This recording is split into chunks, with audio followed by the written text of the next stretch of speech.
Vous savez ce qu'il y a de chiant avec mon anniversaire? C'est que c'est le jour de la rentrée. Du coup, les cadeaux, bah... voilà quoi.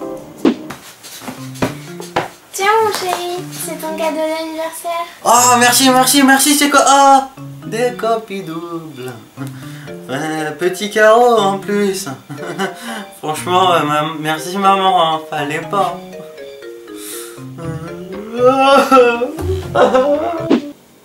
Enfin bref, je dis vague.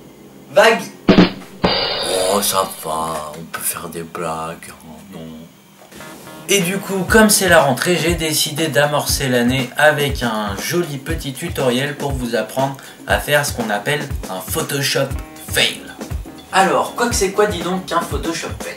Eh bien, c'est tout simplement l'art de foirer une retouche photo de vous-même. Il existe 3 catégories de Photoshop fail. Tout d'abord, le Photoshop fail féminin, très classique, hein, une nana qui se prend en photo et qui se retouche un peu beaucoup les fesses et les seins. Et ça se voit. Puis ensuite le Photoshop fail masculin, le même que le Photoshop fail féminin, sauf que il s'agit d'un homme et on s'attarde plus sur les parties abdominales et biscottales. Et enfin, le must du must, la crème chantilly sur la cerise, le petit Jésus en couche culotte, le Photoshop fail Stars and Cars, le summum de la ringardise absolue. Voilà, je crois que il n'y a pas besoin de dire quoi que ce soit. Ça, la photo parle d'elle-même. Ouais. En tout cas, pour faire un superbe Photoshop fail, il vous faudra tout d'abord prendre une photo de vous. Le mieux est de la prendre avec son téléphone portable pour la mauvaise qualité d'image, ce qui vous facilitera la tâche pour tout ce qui est retouche de boutons d'acné, etc. Ensuite, il vous faudra un miroir pour bien montrer aux gens que vous n'avez même pas une personne pour pouvoir vous prendre en photo. Le mieux est de le faire dans une salle de bain, comme les vrais de vrais. Comme ça, il y a plein de trucs partout, c'est génial, voilà. Voilà, la photo est faite. Vous êtes torse nu dans une position bien ringarde. On va donc pouvoir passer sur Photoshop. Donc voilà, maintenant on est passé sur Photoshop et du coup première étape, on va utiliser l'outil fluidité, le filtre fluidité. Et là en fait ça va nous permettre de gonfler un peu les muscles, tout ça.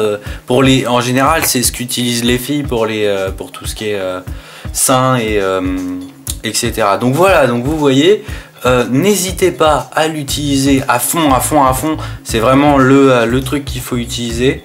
Vous voyez derrière justement le décor qui est un peu tout tordu. Plus c'est tordu, plus c'est réussi. Et donc voilà, maintenant on incruste le fameux thorax là, les jolis abdos. Et j'ai pris des abdos d'hommes de couleur noire, enfin un homme métis, pour que justement on voit bien la différence. Parce que plus il y a une différence, plus c'est un fail, et plus c'est un fail, mieux c'est réussi. Donc voilà, donc ne changez même pas la couleur, ne prenez pas la peine, il faut juste y aller, on est bien dans notre tête, on rectifie un petit peu autour, histoire que ça fonde un petit peu, genre avec une gomme tendre, et puis on fait en sorte que ça rentre dans le truc. Donc voilà, maintenant il vous reste plus qu'à enregistrer sous un super nom. Moi j'ai choisi super trop beau gosse, parce que je suis super trop beau gosse, puis c'est tout quoi. Ouais, t'as vu hein, moi trop beau gosse. Donc voilà, très mauvaise qualité hein, et puis c'est tout. Voilà, vous avez compris comment faire un bon fail. Il ne vous reste plus qu'à le partager sur Facebook ou Twitter et voir vos amis vous insulter pour vos piètres qualités d'infographiste. Je compte sur vous pour faire les meilleurs Photoshop fails et n'hésitez pas à les mettre sur mon Facebook, mon Twitter ou encore mon site internet www.chimpaz.com. Allez, zoubi.